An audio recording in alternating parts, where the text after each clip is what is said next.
Welcome to the Rummage Report for April 19th, 2026.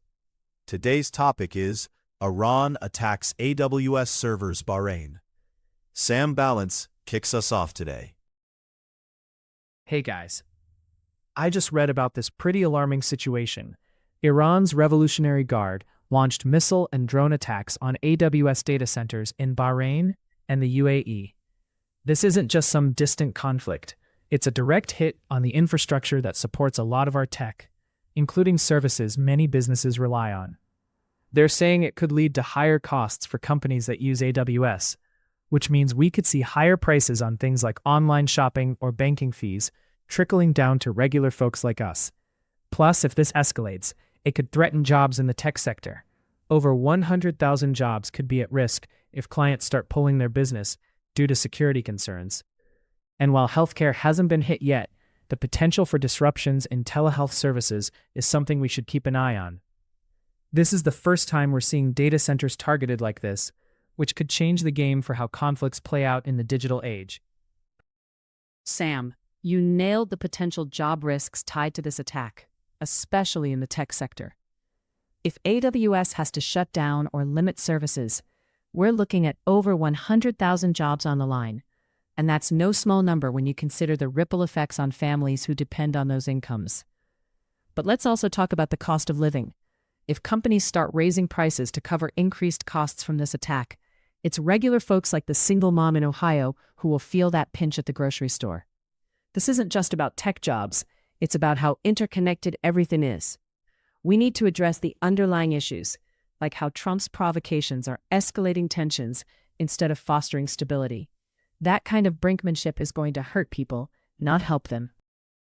Sam, you're absolutely right about the potential price hikes we could see from companies needing to cover increased operational costs after these attacks.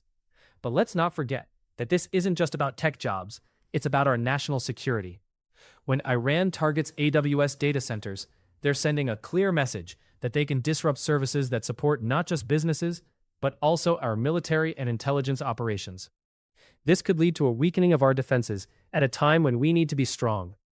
If families in Ohio are worried about rising grocery prices, they should also be concerned about whether their government can keep them safe from threats like this. We need to prioritize hardening our infrastructure against these kinds of attacks, not just for the tech sector, but for the security of all Americans. Jordan, you're spot on about the interconnectedness of this issue. Higher costs affect everyday families, especially those already stretched thin. But Casey raises a critical point about national security. If Iran can disrupt tech infrastructure that supports our military and intelligence operations, that's a serious red flag. We need to think about how we reinforce our defenses not just against physical attacks, but digital ones too. It's not just about protecting tech jobs, it's about safeguarding our overall stability.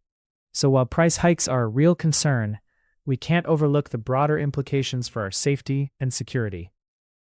Sam, you hit the nail on the head regarding job risks in the tech sector, and those layoffs could ripple out to affect families across the country. But Casey, while national security is crucial, we also need to consider how Trump's reckless provocations are escalating tensions instead of fostering stability. When he mocks Iranian threats, it only fuels their aggression, which in turn endangers everyday folks.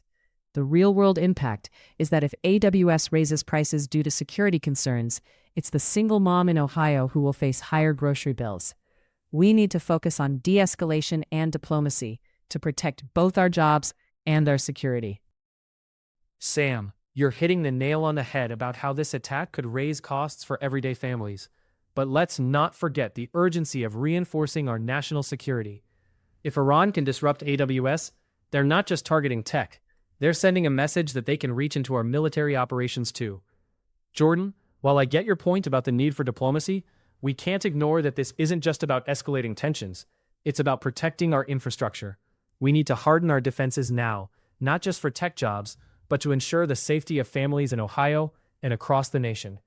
If we don't act, those price hikes and job losses could be just the beginning. The conversation.